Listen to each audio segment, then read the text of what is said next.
everybody. Good afternoon. Thanks for coming. Today, we are going to look into the topic of project-based learning, text-based learning, and authenticity within the context of incorporating business concept in world languages instruction. And before I introduce our speaker today, I would like to explain to everybody that you are most welcome to type in the chat for all your questions and comments. Our speaker, Dr. Kelm, will field questions during his presentation. So now, without further ado, let me introduce our speaker today, Dr. Orlando Kelm. Dr. Kelm is an associate professor of Hispanic linguistics at the University of Texas at Austin, where he teaches courses in Portuguese and Spanish, focusing mainly on business language and the cultural aspects of international business communication. He served as the director of the Portuguese language flagship program, sponsored by the National Security Education Program of the Department of Defense. Professor Kelm's research and publications center on the cultural aspects of international business and the pedagogical applications of innovative technologies in language learning, focusing mainly on Latin America and Brazil. Now, without further ado, let me introduce, that's welcome, Dr. Orlando Kelm. Thank you. Well, hi, everybody. This is going to be pretty fun. We've got some 4 panelists. So we've got 21, 22 attendees. I said good morning and hello to a bunch of them already, but more keep coming in. So for those of you that I wasn't had a chance to say hi to you as well. This will be a lot of fun. Now, it is true that, as Tinyu said, I'm quite happy to try and follow the chat window while we're talking as well. And in fact, I tell my students whenever we have a Zoom conference that in order to get credit for attending, they have to write at least 5 times in the chat window. So I just love it when people are just writing things in the chat. You don't even have to talk to me. You can be asking Tinyu a question. You can be saying what's going on in Tulane because we have Lynn who's there as well. So just kind of keep that flow going as we're talking about stuff. And with that, I do appreciate you joining us. I know that online things can be a little strange sometimes, but hey, I'm sitting here in Austin, Texas, and y'all are at home wherever you're at, and that's pretty fun. Now, be careful. We're going to start on the share screen and see if that actually turns something on here. And that'll get me to my presentation here. So we're going to try that. And that there. I've also got to make sure that my chat window also works. It's like it's always crazy to do all these things at once. And if I'm not mistaken, that will be in the way. Ooh, okay. Tinyu, can you just tell me, a lot of times when I turn on a chat window, it is shown as a black blob in the screen. Is everybody seeing my whole screen? Or are we just seeing a big black blob of my chat window in the middle of it? Does it look okay? Yeah, it's fine. Yeah, to me, it's fine. Yeah. Okay, excellent, excellent, excellent. No blob, no blob. All right, everybody, we are going to be talking about some really fun things related to the idea of, let me just move this out of the way a little bit here. I am faculty at the University of Texas. I've been here for like 1 million years, and I am currently the director of the Portuguese flagship, but I also am the business language guy, both for Spanish and Portuguese. And that's what I want to talk about today, because if we're talking about how do we incorporate business concepts into the actual real world, I want to share with you some of the things we've done for our business Spanish classes and our collaboration with our partners that are in Mexico. So with that in mind, let me give you my premise, which is we really need to take advantage of the moments when our students feel like they're really doing something from the real world. It is so easy to get into academic practice, artificial mode. What can I do with my students who are learning a foreign language to have them feel like it's real? And so as we create different task-based activities or project-based activities, we want them to feel like they can practice, that it's real, and that it's controlled and structured, but at the same time, it's not threatening. And if you're like me, I got students all over the board. I got some that are raised in families where they're bilingual, they're heritage speakers, others have studied abroad, Others have never left home, and they all meet together at these various levels of competence that they have. Now, we often talk about how do we deliver our content to our students, but we don't often talk about how do we actually have interaction with our students and others who are native speakers. And what I'm hoping to show in the next little bit is that the task and project-based ideas that I'm sharing are really designed to give students more interaction with native speakers or people that are not students themselves. So let's work on that for a little bit. Now, I'm going to be describing a course where we have our students learning business Spanish, and they're going to be collaborating with students at the Tec de Monterrey in Mexico. There are a couple of things we got to realize are a bunch of challenges when we do that.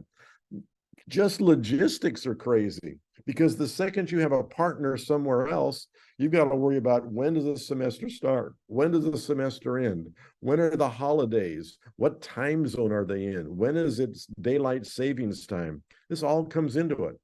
And then when it comes to the technology side, how are we going to present content? Do we just talk back and forth? Do we have a chat ability? Do we have electronic wall? Do we let them join social networks? All these things are going to come into play, and they become part of the logistics we got to worry about. And then when it comes to content, what I hope to show you in the next few minutes is that the objective of our students in Texas is totally different than the objective from the students in Monterey. And yet we're able to work together. That's pretty cool. And we'll be able to see that for a little bit as well. And then also in terms of supervision and grading, isn't this the biggest challenge? How do we decide to put a letter grade to activities that are really created to increase engagement? And do we still go back to our old-fashioned concept of production, testing, scores, points, and where does that all come into play? So hopefully as we talk about these things, that'll all come to bear in our discussion as well today. And first off, a little shout out. Our partner is Profesora Olivia Hernandez Posas. She is in the business school at the Tecnológico de Monterrey. We are co-authors together in a book we wrote a couple of years ago on cultural aspects of dealing between North Americans and Mexicans. It is always a delight to work with her and a pleasure to be part of that as well. So shout out to our partner in Monterrey. So like I said, what makes this so interesting is that from the Texas side, I've got students who are learning Spanish. They're pretty good. They're intermediate type proficiency level, but they are totally unaware of how to talk about business topics. So our course is really a push in helping them build vocabulary related to business. Where on the other hand, the students that are in Monterey, their English is pretty good, and they are specifically enrolled in a course that teaches them about negotiation strategies and how to do actual negotiations. Notice that they're very different objectives. And that's why this is pretty fun, because we're talking about how can two courses with very different objectives still collaborate with each other. Let's get rolling on it here. So from my end, from the Texas side, during the semester, I ask our students to, on 7 occasions, prepare a 8-minute oral presentation where they are then manipulating and using all this vocabulary that deals with business topics. So for example, we have them talk about the demographics of a country. So they've got to learn words like GDP, GDP per capita. They have to have ways to talk about the data related to populations and inflations and the economy of a country. It's a pretty tough pass off for them if that vocabulary is totally new. We have another one where they have to talk about the organization and classification of businesses. Can they say silent partner, corporations, giving dividends to those that are shareholders, a whole bunch of vocabulary with that. We also have them discuss the structure of management. Can they say upper management, middle management, lower management? Can they talk about the Department of Finance versus human resources versus marketing? So those are presentation. That's the presentation they give. We also have another one about the role and function of banks. So students are learning how to talk about savings accounts and banking accounts and earning interest and all the things that might go into using a check, for example. They also give a presentation on accounting procedures. So my students are learning how to say assets and liabilities and balance sheet and income statements and, excuse me, depreciation rates, all that kind of thing. We also have a presentation on marketing. So they have to learn about brand recognitions and slogans and the 4 Ps of marketing. And then we also have them give a presentation on investments in the stock market. So they have to learn how to say, preferred stocks and common stocks and bonds that get interest and zero coupon bonds and those sort of things. That's what my students need. And in order then to practice, they now give these oral presentations to the Mexican business students who study in Monterey. And so the logistics is, how do I get my students to talk with those that are in Monterey? On the other side, those students that are in Monterey, as I said, they're doing a negotiation simulation course. And the way we set this up is initially we have our students learn a little bit about negotiations in a guest lecture that comes from Olivia in Mexico City. After that, we give them a case to read. Yvette, I just saw your question. I'll get to it in a second here. They have a case study that they read, and then with each case study, we give them a role. So there'll be certain things that the Mexicans know and the American counterparts don't. There are certain things that the Americans know that their Mexican counterpart doesn't know. They then perform the actual simulation together, which is recorded, and then they have a debriefing session after that. And so, Yvette, you asked the question on, do the students pick one of those topics? And the answer is no. During this semester, every student will give every one of those topics. And so in a 15-week course, we have every other week, they are meeting with our Mexican students to do another oral presentation. And then I'll talk a little bit about what that involves in a second. But to answer your question, every student does every one of those topics. Okay? So again, I just hope you can get across this, see how the objectives are so different, and yet we still get to work together. And so now I'm going to share with you 8 observations that our students have made about their experience, and just so you can kind of get a sense of how they experience all this. Student number 1, and this idea of having a sense of a real world practice. J.H. said, my experience was extremely positive. The topics we have to deal with are totally new to me in Spanish. So there's a little bit of a learning curve. And it's funny because I thought I was pretty close to fluent. But now that I realize there are so many subjects in Spanish that I don't have any vocabulary for, and even so, it's cool to be challenged in this way instead of being worried about verbs and conjugations, but I can actually converse with someone in real time. And it's more than just doing vocabulary grammar quizzes. I feel like these assignments are actually preparing us for real world interactions, and I'm grateful for it. Isn't that amazing? I mean, here's a student that is saying, man, I thought I was doing pretty good, but now that I'm talking to a real person who really gives me real feedback, and this person's an actual Mexican, oh my gosh, there's more going on than I thought.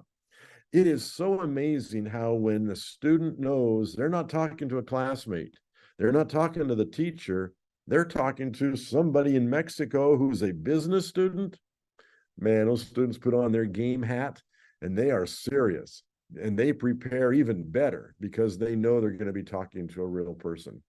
I love that sense. I love that sense of, oh, if I'm doing this, this isn't just going through the motions. I really am talking to somebody. I've got to prepare for that.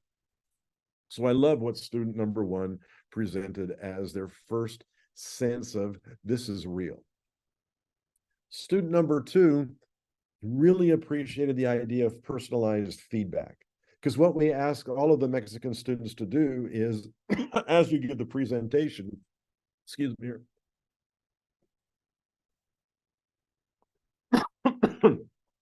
as they give the presentation, they give feedback and excuse me, feedback and questions along the way. So this student says, the experience was good because I enjoyed hearing from Mexican students about how to improve. It's a more real perspective, and it's interesting because they are native speakers and they give the best possible feedback. It's gratifying to do the assignment with feedback. I know they're students from another country. I feel like it's improved my Spanish, not just in the type of feedback he gives me, but also being able to hear the way he talks. I am blown away that if I gave the exact same feedback to these students, they'd kind of go, yeah, whatever. But there's something about when this feedback comes from a colleague who's their same age, who is a Mexican business student, all of a sudden my students accept this feedback and try to implement it. Isn't that interesting? I can say the same thing, but there's something about it means more when it comes from them. And I'm happy to have those Mexican students give that feedback to my students along the way. Observation number 3. One student, KP, said, I have learned to concentrate more on gender and masculine, feminine, making worlds plural, especially because this is something I need to do when I speak English. In general, I'm finding this a valuable experience in advancing my knowledge about language and business, and it's also connecting me to other native speakers in Spanish. I find it so interesting that if I'm just practicing in class, yeah, my quality, whatever. But all of a sudden, I've got a student who's telling me, you know what? Maybe it is time for me to focus on some grammar here. It's time for me to know how to make words plural. It's time for me to really get things right gender-wise. There is something about when you are asked to speak to a real person in Mexico about these topics, things I didn't worry about, now I worry about, including I want to make my grammar better than it was before. Isn't that gratifying? I mean, it's just kind of fun to know. Observation number 4. This student makes an observation about, about an opportunity to overcome anxieties and says, I'm not sure why I am so afraid to be judged by another when I'm grown up with the Spanish language. I just got to get over this. I could have been way more personal with my partner, but I'm embarrassed because I don't speak Spanish as well as that person speaks English. And we discussed this a little bit, and he even offered to help me practice together. So I'm grateful to have an understanding partner, and I think this program at UT is really smart for partnering us with others who are learning the same things. I cannot wait to see my Spanish skills grow from here as a product of these experiences. This is another fascinating observation from students, isn't it? Which is because that task is talk to a real person, I'm getting kind of nervous about this. And everybody lives with their inferiority complex. You know, the students in Mexico, they're all nervous because they can't speak English. All my students are nervous because they can't speak Spanish. All the non-businessy ones are nervous because they know less about business. Everybody has that inferiority feel. And so I'm just fascinated by how it comes together and people are more personable and helping each other out. And little by little, those anxieties disappear. Jayu, you asked the question about the simulated negotiations. Are the students from both sides being graded? And to answer your question, my students only receive a participation grade for the negotiation strategy. The students that are from the Mexico side, their professor, Olivia, grades them on specific things they're supposed to know about in terms of negotiation. And so from my end, I only give them a participation grade, and they have to hand in their report to me that they did it. On the other side, my students get a grade from what they do in their oral presentation, and the Mexicans only get a participation grade on that. And so I don't put ourselves into grading the Mexican students, and I only grade my UT students. And from the other end, Olivia doesn't grade my students. She only grades her students. So we have that separate list of responsibilities that way? So that's a really good question. All right, and so observation number 5. I really liked that my companion asked me questions about my presentation because it made me think more about it and it helped me develop what I know. For the next assignment, I want to be better prepared with additional information so that my partner may help me along the way. All of a sudden, when you are doing this multiple times, you're going, oh, I see now that I can't wing it. You see, one of the problems in foreign language is the students think they can do it, but it's just too much to juggle at one time. And they come back the second time and say, I thought I was prepared, but I wasn't. I thought I could wing it, but I can't. I need to make a better outline. I need to practice more before I do it. There is something about knowing that you're going to do it again. You draw from your previous experience. And this observation that CB made, I've seen over and over again.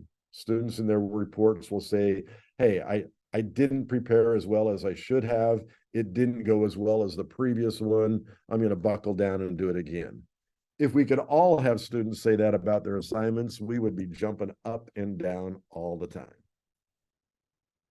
Observation number 6. These are colleagues. They're students that are the same age. They're undergraduate students going through similar experiences at different institutions in different countries. And so, as AC says, from this experience, Mauricio and I have become more like friends and companions. We are now more comfortable and open, and we talk about things beyond the topics. We use both English and Spanish, but I'm going to have to use more Spanish in the future because I need to practice and get more confidence. And additionally, I really want to incorporate more advanced grammar, things like the subjunctive, for example. And I saw this observation over and over and over again as well. Students become comfortable, and the next thing you know, they're sharing stories. And just so you know, we're about 6 hours away by car. And there are every so often, we will have students from Mexico that drive up to Austin and kind of spend the weekend here. And so it isn't crazy that they might want to get together at some point and interact in a different context. Observation number 7. This is a beautiful one. Not having to worry about perfection. Student KP says, if I make a mistake, I can keep on talking and people are going to understand what I'm trying to say, because I'm not going to worry too much about perfect grammar and perfect pronunciation. I prefer to keep on going to being stopped by an error. It's been good to be able to talk to Mexican business students about that. Talking has been with these speakers has been unique, and it's a way to offer specific feedback, which is very useful. You see, because what happens in language, if you're just practicing and you hit the wall, you stop. But here, they're talking to real people about real things. They can't just stop. And so it forces them to keep on going, where they would just say, I don't know how to say that. Now they're going to use their circumlocution. Now they're going to figure out another way to say it. Now they're going to keep on plowing forward. And so the presentation becomes more important than just form. And that's something we don't very often get, where students will keep pushing through and not worry about perfect grammar, but still try and get their message across, which totally is going to be like whatever they're going to experience when they're speaking for real. Final observation from the students here, building a community. Something I have learned from this experience is that it's important to speak clearly and to the point, but it's also important to listen to the other person, because it could be hard to follow them sometimes, but it's important to maintain a good relationship with that person and help them feel that they're a priority in their concerns and their questions. How beautiful is that we now have students who are trying to get a feel of community with those that they're dealing with. So those are 8 observations that I wanted to share with you in terms of the experience that my students have had as we have this task-based assignment where they give those 7 oral presentations with the students at Monterrey in Mexico. And then we have the simulations for the negotiations on the other side of it. Now what I'd like to do is just give you a few slides on some of those results and the conclusions that I draw from them, and then we'll open up to everybody's questions and comments after that. So result and conclusion number one, oh man, it takes a lot of work to prepare these things. You know, just to show you how crazy it can be, in Austin, Texas, we have daylight savings time. In Monterrey, Mexico, they have daylight savings time. We're both in the same time zone, but Mexico and the United States doesn't have the same dates for starting and ending daylight savings time. So something as crazy as what time are we going to get together? You got to double check the calendar, because 8 o'clock tonight might not be 8 o'clock tomorrow night when daylight savings time begins and ends. And in North American style, we always have a spring break. But in Latin American style, they have a Semana Santa. And so they don't always coincide. And now I've got to figure out, how do I have the students get together and work when they don't have the same weeks on and off? And we haven't even talked about when the semester begins and when the semester ends and how many weeks there are in that. And so notice that all of these issues come over and over again. Lawrence asked, do they get together during class time? And the answer to that is yes and no. And I'm going to get to this in results and conclusions in a second, Lawrence. The actual meeting that the students have together in their pairs, we pair them up and we let them decide when to do it. We don't try and force it to be during class time. A lot of it is because in Latin America, quite often, undergraduate students take night classes because they work in the day. And our students traditionally take day classes, and if they work in the evenings. So that's one of the logistics is, are we dealing with people that have day classes or night classes? And all this comes into play. So what we've done is, a number of times as the professor, I will meet with the Mexican students during their class time. And as the professor, the Mexican professor will meet with my students during class time. So for example, I said that before the negotiations, my students get a primer lesson about negotiation strategies. Well, it's my partner, Olivia Hernandez, who gives that lecture to my students during class time. But the actual negotiation simulations and the actual pass-offs that my students do with the Mexican students, we let them figure out when to do it and how to do it. And in fact, I think that's my next slide. So what we do is we create a list of the student partnerships, and we provide them with the contact information for each other. But then we allow the students to schedule the actual appointments and determine the format. You know, some use Zoom, some use Teams, some use Google Hangouts, some use WhatsApp. We just kind of let them do their own thing. And that's why I put in big, bold letters there, we don't try and micromanage that. And I know that that's our tendency, because we're trained in teaching. We want to kind of hover over and control a lot of stuff. And the answer is that we try to get out of the way. So the question, Bretta, was, do the students have one partner for all the tasks throughout the class? And we've tried it different ways. But generally now what we do is we have one set of partners for maybe 3 of those pass-offs, and then we change the partners for the next 3. And then we change them again for the next 3. In other words, we don't keep them with the same partner all semester long, but we also don't change it every time. And so I think we found a sweet spot, which is my students have 7 presentations plus the 2. That's 9 times in the semester they get together. And 3 times per person seems to work pretty well. Your question, Karen, of when we pair them up, do we consider gender, age, etc.? I won't say that we consider gender and age, but I do consider a little bit who are my heritage speaking students and who are my non-heritage speaking students, because that's my dynamic. My dynamic is half my class learns Spanish at home and has been speaking Spanish with their family their whole life. Now, that sounds like it's an advantage, but let me tell you, that is a super delicate topic because their whole life, they've kind of suffered with relatives in Mexico who tell them their Spanish is bad and is substandard. And so now that those students will be speaking to the students in Mexico, all of those social dynamics come to play, and they're pretty tricky. On the other end, I have a whole bunch of students who are not heritage speakers, and their Spanish is less confident. And so I do consider a little bit that aspect when I'm doing the pairing. You bring up the question about gender, and there has been one instance about a year ago where a student specifically requested that she have a female partner because she did not want to have to deal with a male partner. And so I have actually done that in the past, but in general, I don't. In general, I focus more on the heritage speaker versus non-heritage speaker issue. Karen also asked, is there any training or preparation on both ends in regards to sensitivity with different community issues?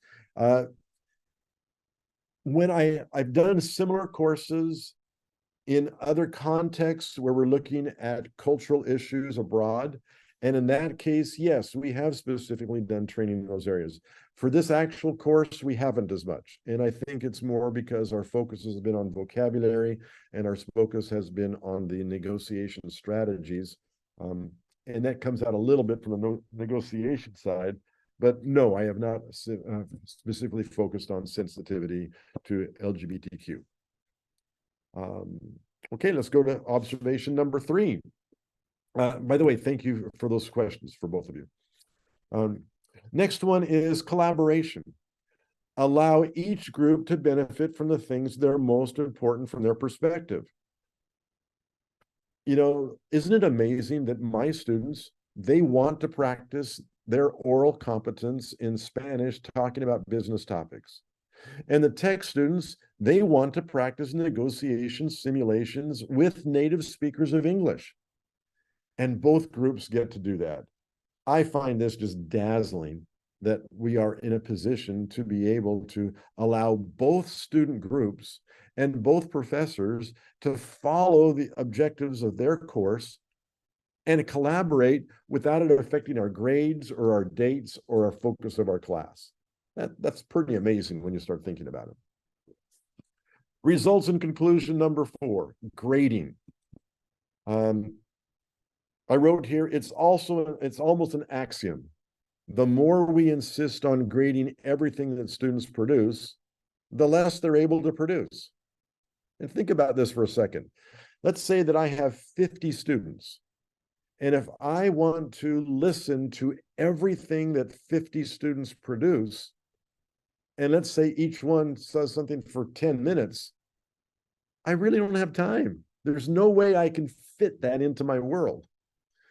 And so in this case, I made a decision for this exchange. I will not force the students to record it for me to listen afterwards. And I bounced back and forth on this for a long, long time.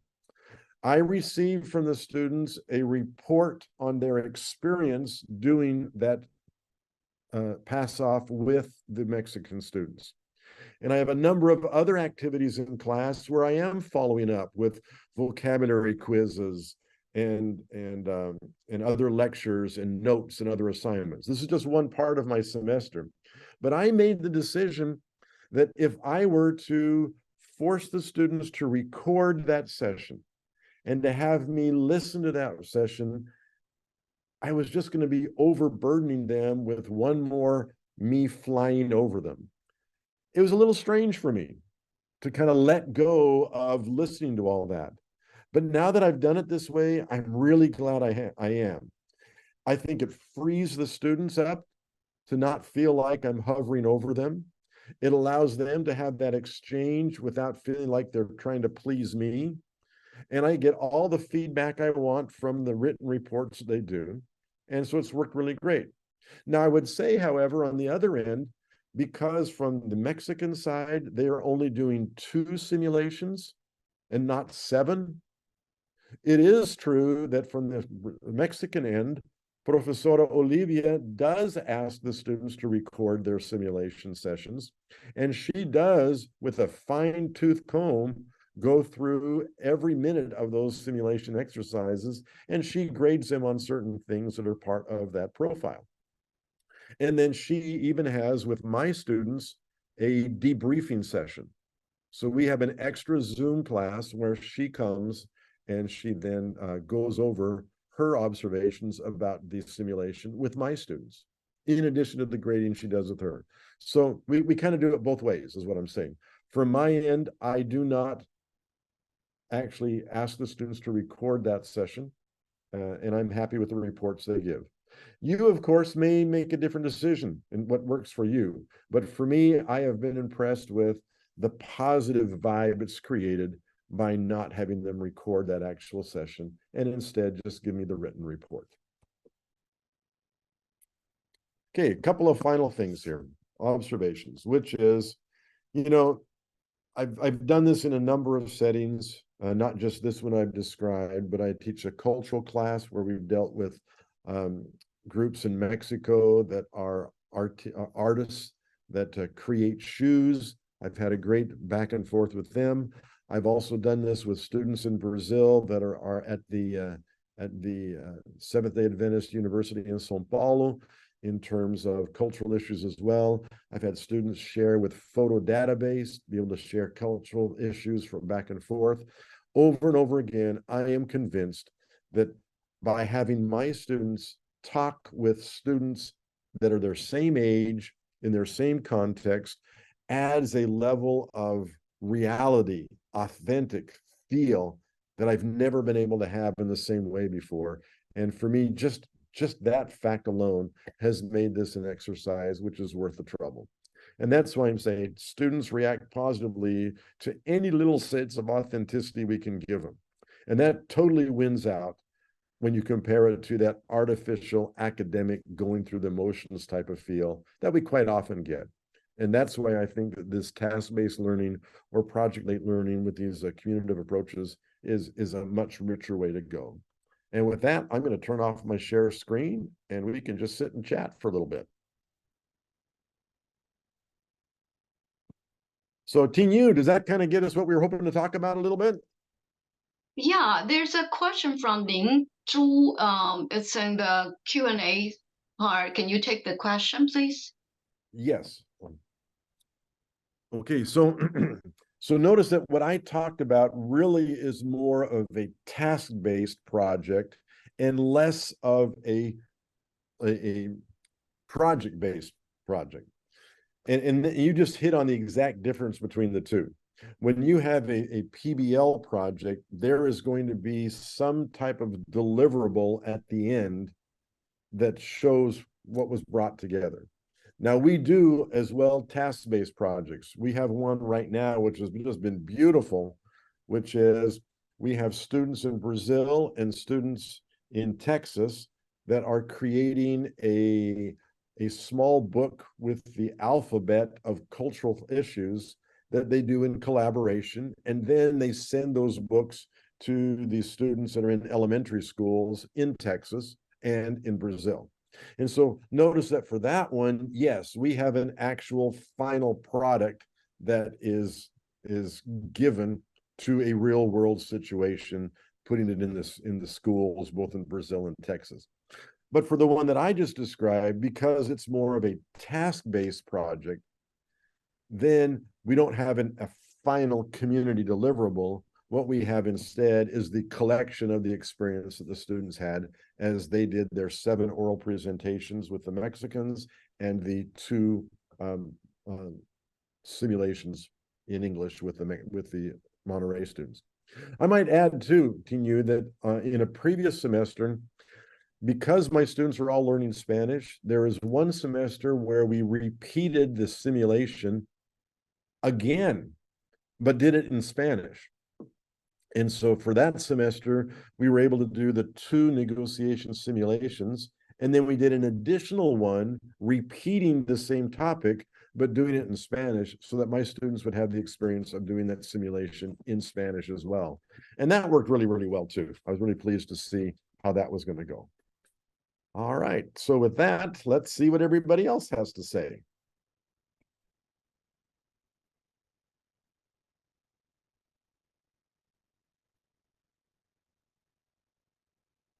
So Ivechi asked, so the simulation of negotiations is only in English. And that was the beauty of it, right?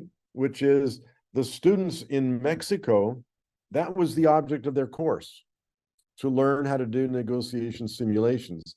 And she teaches that class 100% in English. In my class, I teach it 100% in Spanish. So that's irony of Mexicans doing their class in English and the Texans doing their class in Spanish.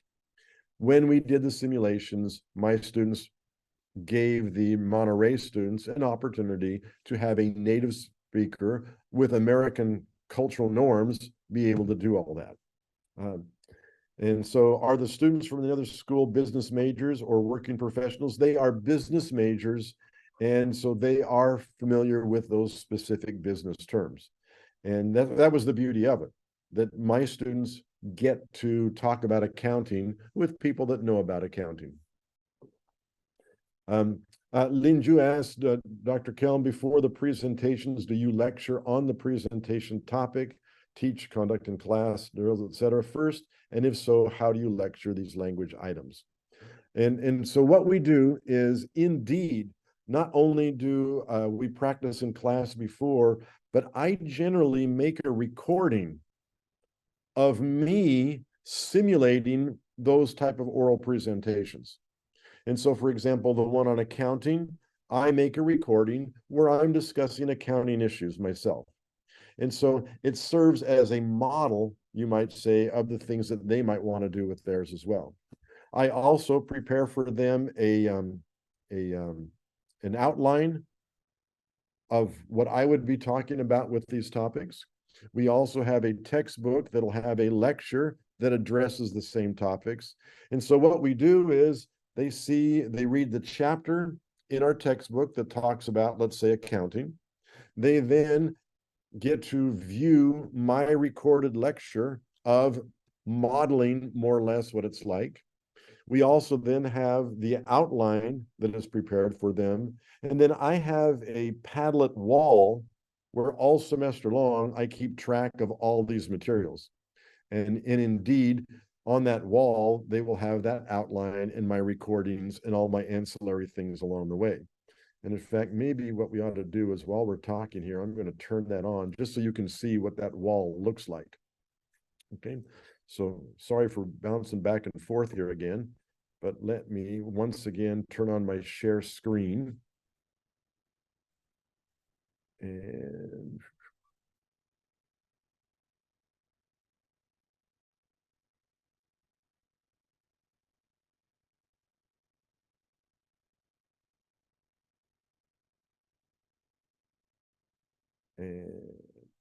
um, okay, so you can see, for example, here's the topic on the demographics of a country. And you see here, then here's my lecture outline. And here is a table from our textbook that discusses population of different countries. Here's another table from our book that discusses GDP, GDP per capita, and the GDP by sector and workers. And so we get to play around with all that data along the way. And then for my students who are going to be giving presentations, I showed them, for example, how to get into the CIA fact book, or how to look up data of English proficiency within the country, or show them Gini coefficients in different countries. Or we kind of review also the metric system to kind of get them up to date on those sort of things. So notice that I am preparing them for everything I can think of in terms of getting them ready for that presentation. So it's just not a matter of them saying, go talk about these things, but that's how I do it. Use the book, use the lecture, use my recording model, then go and reinforce it with all of the extra things that we have along the way. Okay. All right. And then Teen Yu, looks like you've raised your hand as well. Yeah, I have a question. I will be more critical right now. Are you okay with that being critical? Yeah, Bring it on. I want to talk about authenticity here. I want to bring it in a little bit. I want to turn up a notch to about the need for authenticity in this business class, language class, where students, okay, they get to learn from assimilation, right? They get role play. They talk to the native speaker. That's a lot of authenticity here. That's true. But do you get them to do any kind of real like business transaction in the real world to get them to do that at all in your business class with I don't know how it would work because since your students in America and in Texas and they are students in Mexico and they all want to learn the target language respectively. I just want to see how you deal with that because that would pop into my mind that as a teacher we need to satisfy that need though. Yeah. I think maybe a way to address this, Tinu, is when we say the word authenticity, there might be different ways to look at that. One of the things that I see that is more authentic is that if I'm in a traditional classroom, whatever I'm trying to structure and practice and do with students, it's easy for that to feel like it's just going through the emotions and it's not real communication at all. When I have these pass-off activities and the simulation activities, what's real about that is the fact that they're talking to real people. This is not just a partner across from them in the classroom. It's not something they're doing with the teacher. They're talking to a real Mexican business student. And so for me, the word authenticity, really, I think of that more in the terms of what they're experiencing in terms of using language with the real person and really trying to communicate. Now, when I say authenticity, I am not referring to any activity that would simulate, indeed, a professional activity they will do. And so for me, I guess you might want to call this authenticity light, which is the authentic part is the ability to communicate when it feels real, as opposed to what is somebody going to do in that real situation and then be able to practice that in any way. I do think that, I've worked with executives in previous years when they might they come to Austin for certain training, or I have taken executives on trips abroad where we meet with different clients to talk about different project ideas that the companies might take on. So I have had those experiences where you are providing people with real work experience abroad and what that's like. But I don't think that applies to this group as much because this group, they're 19, 20-year-olds who have never actually worked in these areas themselves. And so their own experience in life with that would be very limited. I'll even say in terms of that, I'm now second guessing my banking chapter because the truth is my students never use checks. And so every semester I try to to teach them words, that would help them understand using a checks. But I'm kind of going, why am I even doing this? Because nobody's ever used a check in their lives, these young people these days. And so I am actually making an adjustment to what I'm going to make be the focus of my banking section. But hopefully that clarifies a little bit what I mean by authenticity. And I totally get what you're saying. And I think for me, the authentic part is they're talking to real people. Xiao Yun says, thank you for sharing the Padlet posts. Are the posts in English or in Spanish? And the reason, and to answer you, it kind of depends. It's a mixed bag on that wall. I just put everything I can think of that might be of help to them. And so each chapter is going to be very, very different. Sometimes it's recordings, sometimes it's a web page. It's just who knows what's going to be on that kind of thing. I kind of don't get too hung up on if it's English or if it's Spanish on that website, knowing that they're going to get that scaffolding along the way. Okay. Ling Zhu, you talk about the demo idea. I agree. It's surprisingly, once I've made the recording, it's kind of there forever.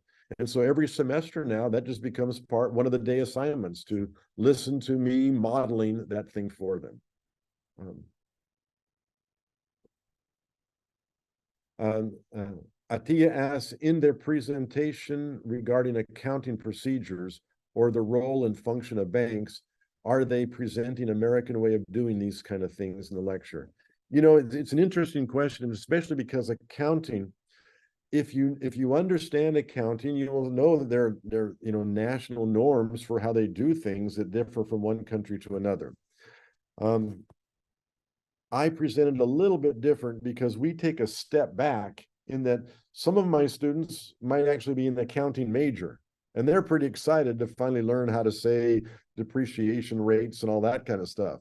But I have other students who've never had a day of accounting in their life, and they enter that chapter totally freaked out, in terms of, oh my gosh, how do I talk about that?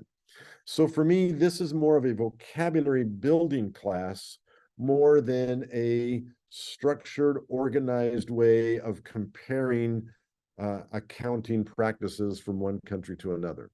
Now, I will say that when we do the banking chapter, there are a number of excellent resources online here in Texas of a number of banks that will offer services in both Spanish and in English. And so in that case, what I do is I will use the websites of the Texas banks that provide services in both languages. So in that case, I'm not really focusing on how banking is done in Latin America. It's more, how do we attend the needs of Spanish speakers that are in our own communities? And that, by the way, is super important for us. The United States has over 50 million Hispanics. And the chances of my students using their foreign language skills in Latin America is much less than the chance of using their foreign language skills in our own backyards. My Texas students, who are pretty much all from Texas, Houston, Dallas, San Antonio, and Austin, when they use their Spanish skills in life, it's going to be in their own backyard. They're going to be using those skills if they're in a law field or medical field or business field, marketing field. Even when we do marketing, all the marketing examples I show are television commercials and marketing that is done in the United States among Spanish-speaking audiences. So for us, that becomes a really fun focus, which is, if you're going to use your Spanish, you're probably going to use it right here in Texas. And so that's kind of why we take that lecture. Hopefully that answers your question. And Atia says, you got it right when it comes to checks. I'm just blown away that our students have never, ever used a check in their life nowadays. It's like, really? Why am I forcing you guys to talk about checks then? And so I'm making those adjustments all the time now. All right, what else? Folks who want to talk, right? Gia and Yvette, can we give them a chance to ask their questions via voice? Gia, I think you should be able to speak. I see Yvette's hand up there. And Yvette as well. Okay, so. Can you hear me now? Yes. Yeah. Okay, thank you. Yeah, first of all, I want to thank you, Dr. Kelm. This is a wonderful presentation, and I am really impressed on how much thoughts and how much work you put in order for students to be able to carry out the tasks that you would like them to carry out. So I have two questions. So the first question is concerning the chapter or materials that you provided to your students in Spanish. So I'm just, I am teaching Chinese, right? So I'm just thinking about my students. So I'm just trying to see, like, how do you prepare them to be able to, like, understand what they're reading and then to be able to apply them in their presentation. I'm just thinking about my students. They may have a very hard time to try to understand, and I'm just wondering if you provide any kind of like tools or any like glossary or anything like that to them so that they to make sure that they actually understand what they're reading and not misunderstanding. Before you go into question 2, let's address that one, but hold on for question number 2 here. I'm going to share screen again, if you don't mind. Yeah. Just to kind of give you a sense of that. So this is a screen. This is my Padlet wall on the chapter related to accounting. Okay. Mhm. And just to kind of give you a sense here, I have a little list here of essential terms. Make sure that you get these terms.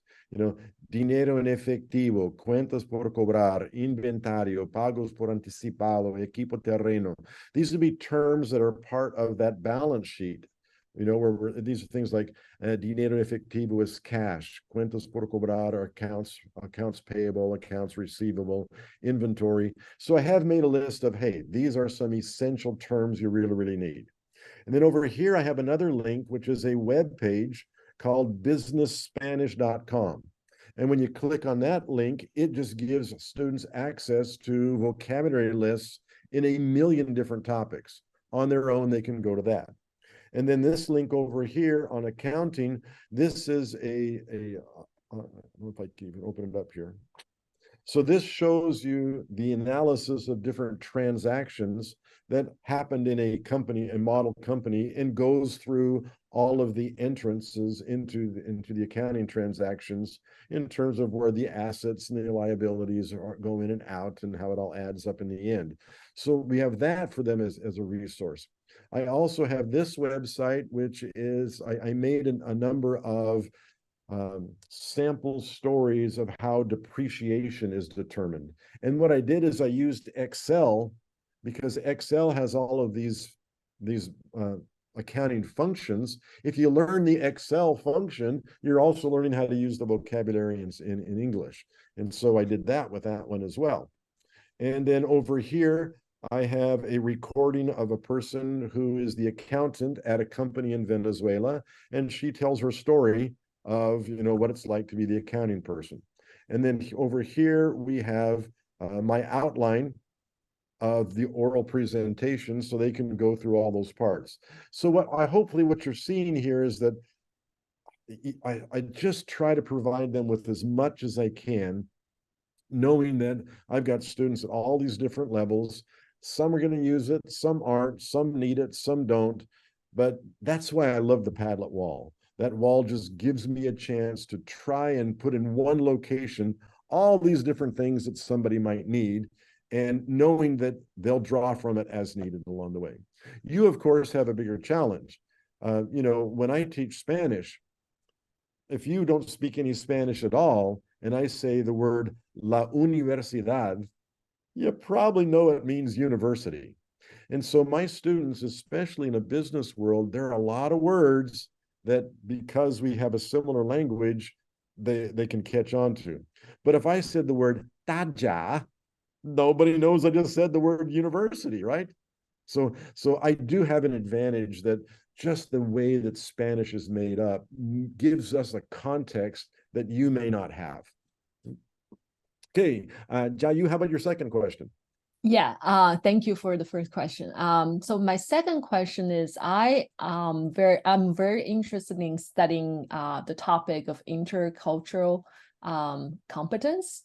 So like from what I can see here, what you're doing with your students and with the students from Mexico is that, you know, they kind of like, they are trying to better understand each other, and to not only to be able to speak the language, but, you know, to really to be able to understand each other.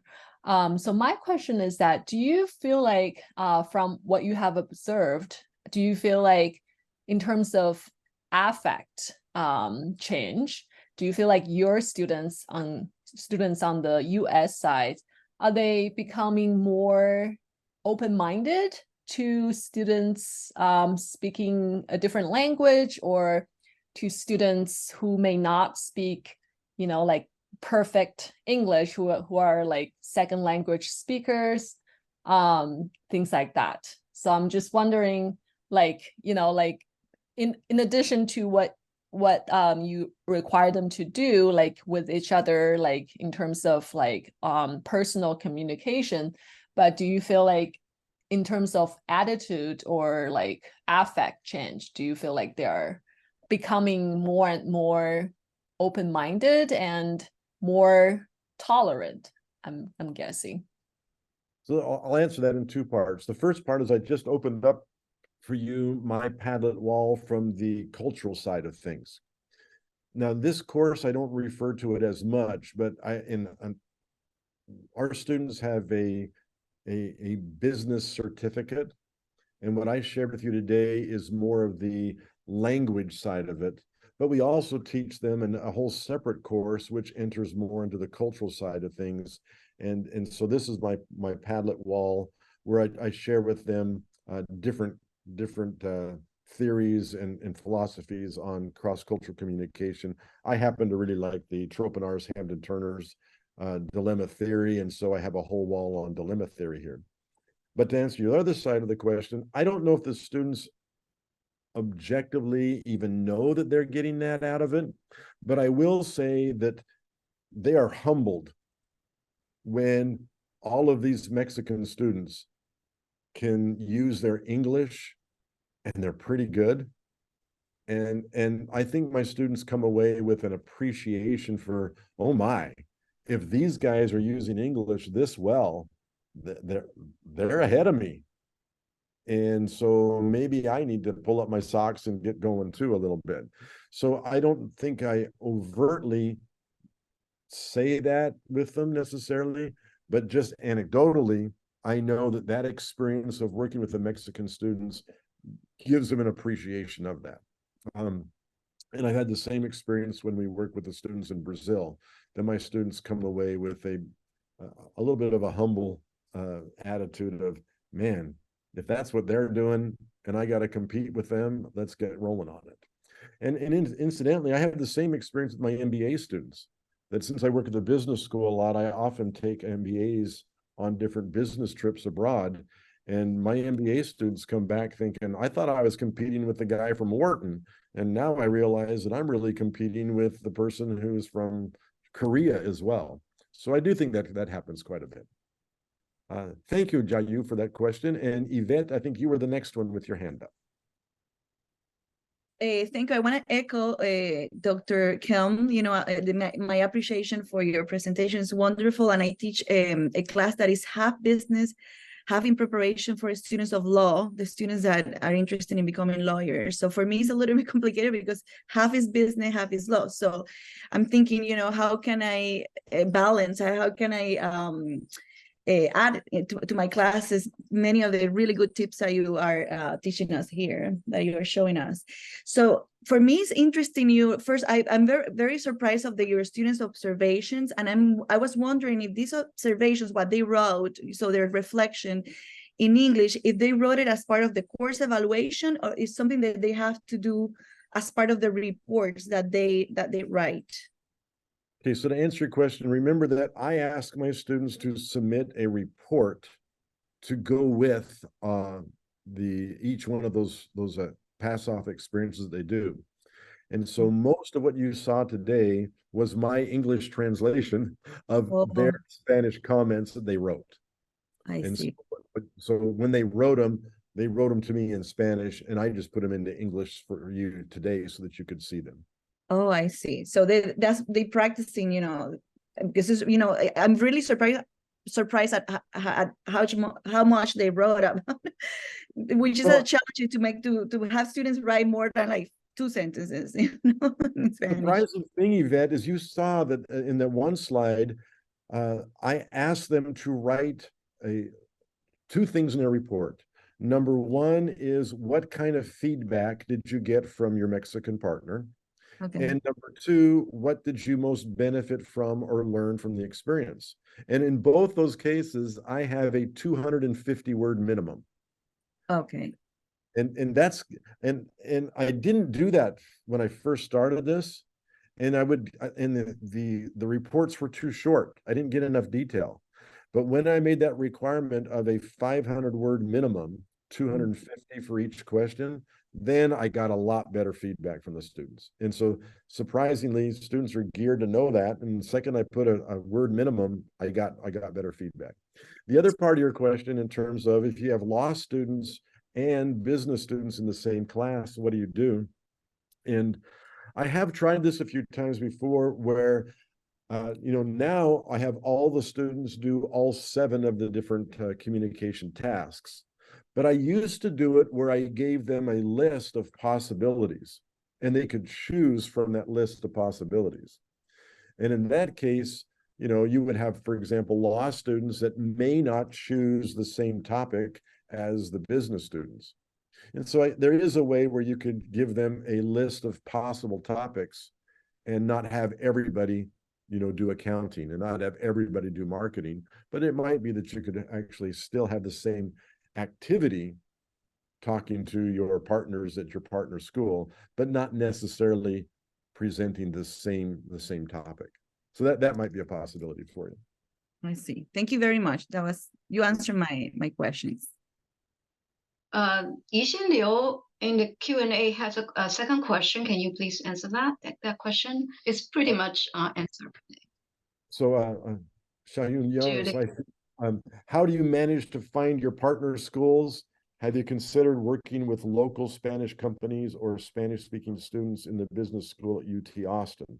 And the answer is, it's like everything. You end up having a colleague and then you abuse them by saying, help me out. Olivia was my co-author for our book together, and we both do a lot of issues related to cultural aspects of business abroad. And for them, it's very important at the Tec de Monterrey to be able to show that they are publishing with partners at institutions in the United States, or that are also thought of in terms of prestigious research universities. And so they're very happy to work with us. In the case of our people in Brazil, this was a former student of ours in our graduate program. He graduated, moved back to Brazil, and became the language coordinator for their university. And we just kind of kept on doing things together. So that's pretty much how it happens. We either have colleagues that we have from our research that are at different universities, or former students that we get in contact with again. And then the second part of the question, do we use local Spanish-speaking countries or companies? And the answer to that is no. And a lot of it's because, to be quite honest, most business things that are done here will be done in English. And that, as a matter of fact, becomes a really difficult question for us, is at what point do we need the business language and in what context? Notice that this class is pretty basic. It's really designed to give students that baseline vocabulary that they're missing because they're non-native speakers. Or if they're a heritage speaker, it's a whole new context that they've never had to worry about in terms of vocabulary. So the answer is no, we haven't really used local companies as much for that one. Faye asked, do I have a rubric for the students to do their joint projects in terms of grading rubrics? And the answer is yes. But once again, remember that for that actual grading part, I'm grading them on submitting the report with those parts to it, more than I am on discrete point things. And again, I don't listen to it. I will say that once again, remember that I have not focused on things that take me away from the task. For example, grammar. I kind of made a decision that I wasn't going to go too crazy on always correcting grammar errors, because it just seems like the second I do that, I've lost the chance to talk about business and lost the chance to focus on the content they're presenting. And we're so well trained in that I think our default is to go, oh, we got to go talk about gender agreement here because it's just not doing very well today. And once I start taking myself down that path, that's where students will then focus as well. And so I've made a conscious decision to, in my rubric, try to focus more on, are you able to talk about this topic, and less about things that I traditionally would have worried about along the way. Mhm. And so FACE is let the content override the language details. Guilty is charged on that for sure. Can you remind me how much longer we're going to go? I can't remember how long we're talking here. Keeping up the time here. We still have 3 minutes. Okay. Okay, so yeah, that's pretty good. Take a sip of water for yourself. And yeah, so thank you, Dr. Kim. Using such a simple, clear language and with really interesting student learning examples to demonstrate your points and methods. And so if we still have Q&A here. Would you like to take 2 more questions in case that they are, would you like to do that, Dr. Kelm? Yeah, I have another meeting at 3:30, but until then, I'm yours. Okay, 2 more, okay. Can you, do the students, do the students each find their own subtopic under the umbrella topic? Like, actually you mentioned that already, right? You give subtopics for them to choose, right? Is that what you said? Yeah, so the answer to that is probably no. Now, I give them a lot of flexibility in terms of what they do with the topic. So, for example, let's say that one of the topics is marketing. And it may be that one student decides that I really like the idea of branding and slogans. And so maybe that person, when they do their oral presentation, they will focus on that as part of their marketing presentation. Where another student might be more interested in surveys versus essays versus, how to gather information from potential buyers. And so I do give them a lot of liberty to choose what part of that topic they'd like to do. Again, we have the general outline and we have my sample, but if they want to focus on one side more than the other, I'm not going to restrict it too much that way. And I think that works for certain students. And again, let's say I have a student who has an accounting major and loves to talk about accounting. Well, that person may take a whole different angle in their presentation, where my non-accounting student, they're just grateful they can say the words asset and liability, and I don't know what the depreciation is all about. So I think on purpose, I have quite a broad range of topics that could be addressed. But the truth is, they're going to go by that sample that I gave, and they're going to go by that outline that I gave, and that may be just replicating that as much as they can. Okay. The last question from Brady. Could you imagine incorporating elements of this course model into a less specialized course, or would the benefit be too small for the logistic lift? No, let's say, for example, that this is not a course related to professional purposes, and my students aren't business or medical or law. But let's say that I've got my hat on about can-do statements. And I have students who are advanced level students. And now what I'm saying is, can you tell a story of your first airplane ride? Can you tell a story of a time that you were in an airline or that you were in an automobile accident? Can you tell a story of how you chose your major? And so if I want students to do paragraph level task, I could replicate this exact same idea, which is choosing topics that would be appropriate to whatever objectives I have in class, and still ask them to do those with students abroad. I'll give you another example. I often teach classes in cultural issues where I have students take photographs in their host city that exemplify North American culture things. And then I have them show those photographs to the students in Brazil.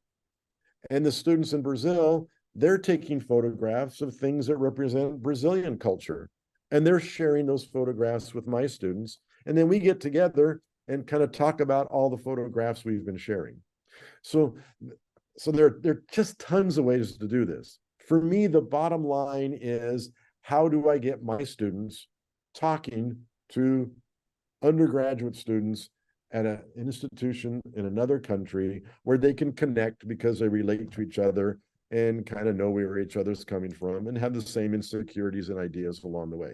So to answer your question, indeed, you take away the business language component of everything we talked about, and you put it in a traditional context, we still can do the same thing, which is connect to somebody along the way.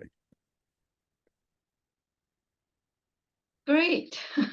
Thank you, Dr. Kelm. Are you content? Yeah? Man, that was fun. That was a lot of fun, wasn't it? Okay, great. Thank you, everybody.